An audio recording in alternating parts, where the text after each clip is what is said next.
NBA now, where we've got you covered one of those weird scheduling quirks here. The Lakers face the Rockets in Houston tonight, as well as on Wednesday, and the stakes are high. LA has won 5 straight to move into third in the West. Houston's only a half a game back. And with the setup here, let's go on the scene in H-Town. Let's bring in NBA reporter Tim McMahon with much more on the matchup. Tim, as these teams position themselves in the West, what are they saying ahead of this matchup? Howdy, Kevin. The Rockets are really trying to right the ship. They were routed by the Spurs recently. They were blown out by the Denver Nuggets. Now here comes another potential playoff foe in the Los Angeles Lakers for this baseball series here in Houston, with, at least for now, third place in the Western Conference at stake. And the Lakers come in here rolling. Coalescing, I believe, was the Duke vocabulary word that J.J. Redick used. And really, not only are they winning games, they seem to be kind of finding the way, the identity of this team. And that is a clear pecking order. This is Luka Doncic's franchise. Austin Reeves is the co-star, the sidekick. LeBron James has talked about sacrificing, understanding he is the third option on this team. And again, there's a clear pecking order. There's a 5-game winning streak. The Lakers are a team that's rolling right now, and the Rockets are hoping to put an end to that tonight. And keep in mind, the Rockets, they've won 3 straight at home and 4 of their last 5 in Houston. Tim McMahon live from Houston on this interesting back-to-back here for the Rockets and the Lakers in a span of 3 days. All right, the Lakers' 5-game winning streak.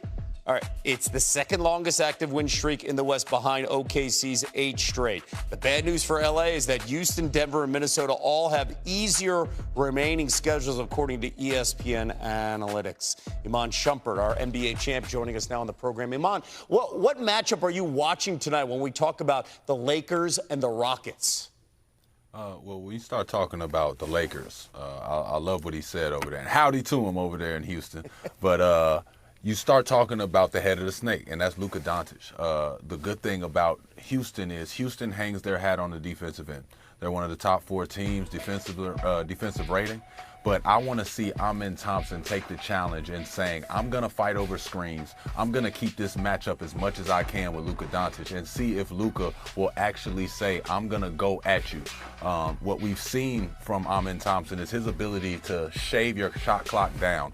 Bringing the ball up against him sometimes can put you under duress as a ball handler and have you to start your offense at a later time in the shot clock. That can lead to a lot of long rebounds, and that's why Houston has been so good at home. So I want to see Thompson and Luka face off. I'm not saying they won't have other matchups to watch throughout the game, but that is the leading matchup to me because whatever he does to disrupt Luka will be big for this ball club. Amen. One of the best defenders in the league. Luka's averaged 38, 9, and 8 in the last 5 games. The only other Laker to do that, Elgin Baylor, you got to go back to 1961. All right, 2 of the hottest teams in the league also playing tonight, and it's not what you think. How about this? The Hawks, they've won 9 straight. They're hosting the Magic, winners of 7 in a row. Orlando right now 5th in the East. Despite winning 9 straight, Atlanta's still in that 9th spot right now. The Hawks, again, they have done really well of late, but they haven't moved 1 spot in the standings, sitting at the 9th spot, and potentially the Hawks Bulls playing invitational. Meanwhile, the Magic, they've won 5 straight. I should say they've won 7 straight. They jumped to the 5 seed during that win streak. Iman, both teams, they're feeling really good right now. Which one do you see carrying this momentum, though, into the postseason? Not gonna lie, when I look at these 2 teams, as much as I know on paper we were supposed to be celebrating the Orlando Magic more this year, I think that when I see the upside of the Atlanta Hawks, I just like it a little bit more. It could be because I'm one of those guys that was a bigger guard. I love to see a bigger guard go out there and figure it out. I like to see what this team has done, though. They have added players, C.J. McCollum, adding guys, and then now putting Jalen in that driver's seat to say, hey, spread your wings and do this. Nobody's getting in your way. Having Jonathan Kuminga join the team has been wonderful for them. I like to see their upside. I'm actually getting more and more excited as it becomes playoff time. To see them take games a little bit more serious, not in the regards of we want to finish with a great win, but they're starting to, at the end of games, feel like they're supposed to win. And sometimes it takes some confidence. Sometimes it takes some delusion. I think that the Hawks can turn the corner. I know where they're sitting. I know they've been like that for years. But if you're ever talking about turning the corner, first you have to change the nucleus. I think they've done that. I think Challenge, have a look at it. We're over 8 million brackets on ESPN.com. 317,699 of those are Custer's. And he's going to claim he won one. ESPN.com, Tournament Challenge. Go get it. Hey, Charles Barkley's going to love this, Matt, because the Lake Show's getting great reviews these days, especially on this network. LA's won 5 straight games. They move into 3rd place in the West, but Lakers only a game and a half out of 6. Big game tonight, though, in Houston. They trail them by a half game. These two teams, they play twice in 3 days. We should learn something about that LA story. It's our Take 2. It's Monday morning. We're talking about the Lakers. Well, I think they're going to win the title or win the Western Conference. I do not. The next couple of weeks, guys, will let us know exactly what the Lakers are made of. It doesn't just have to be an ironclad yes or no. It's okay in the world to have shades of gray and to say nuance. It isn't just about, oh my gosh, can they win the championship? Why does it always have to be such a binary decision? Why can't we just watch a team working and enjoy that they're working? I think that's the most worked up I've seen you about a team in a really long time, Brian Windhorst. If there's one player in the league you want to look at and say, they'll figure it out, wouldn't that be LeBron James? At this point in his career, I think everyone around the NBA would expect him to be a supporting cast, high-level player that can on one night be a number 1 option, maybe another night he's number 2. They are in a much better position now than they were 2 months ago, better than they were 2 weeks ago, and their improvement with Luka around them is a reason to get excited. If you have a prolific offense in the game of basketball, it puts an opposing defense on its heels. That's going to go a long way towards helping their chances. So that doesn't mean they're going to win the championship. What it does mean is that they qualify as a contender.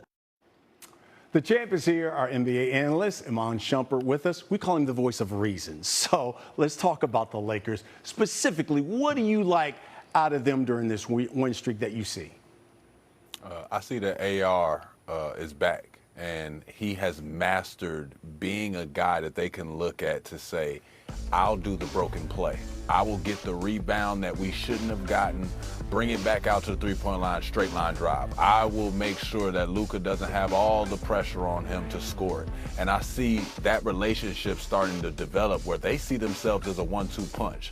The beauty of that is the pressure that it takes off of somebody like a LeBron James, and in the playoffs, somebody with that basketball mind being able to turn it on and say, I could put y'all over the hump. I can't lead y'all, but I can put you over the hump for certain matchups. And when I see that, I get excited about the Lakers. I'm with Brian Windhorst 100%, though, to say I don't expect a championship. I don't expect a conference championship, but I expect them to put people in the seats, and I expect them to take a step forward. We will see what happens with the future of LeBron James, but I really like 77 and 15 together. Okay, so above them, second in the West, the Spurs. They're on a streak of themselves. I mean, they've won 17 of their last 19. What do you like that you've seen out of Wemby and those guys lately? I think I like the many different ways that they win, right? I love that sometimes they do it defensively. Sometimes they're scoring it more than you expect. Sometimes they're getting guard play. Sometimes it's all Wemby just filling up the stat sheet. So you get an array of ways that they can win a game. The thing that I want to key in on is how are you going to win games in the playoffs? Because in the playoffs, we know it's a game of an adjustment. If you can come in game 2 to game 3 and make a big adjustment, can you come in 3 and 4 and make a big adjustment? We don't know if they can do it because right now we don't have a consistent way that they play down the stretch. I would like them to figure that DNA out so that I can finally start seeing how they're going to match up with people in the playoffs. But right now I look at the OKCs, I even look at the Los Angeles Lakers, and I know at the end of the game how you're going to close it. I really don't know with the Spurs, and that can be an exciting thing or it could be a disappointing thing. We won't know until the playoffs. That's why I call him the voice of reason. By the way, Spurs visit the Clippers tonight. Clippers 5-1 in their last 6 home games, but no Kawhi Leonard tonight, out with that sprained ankle. Thank you, Sean. Yeah, thank you.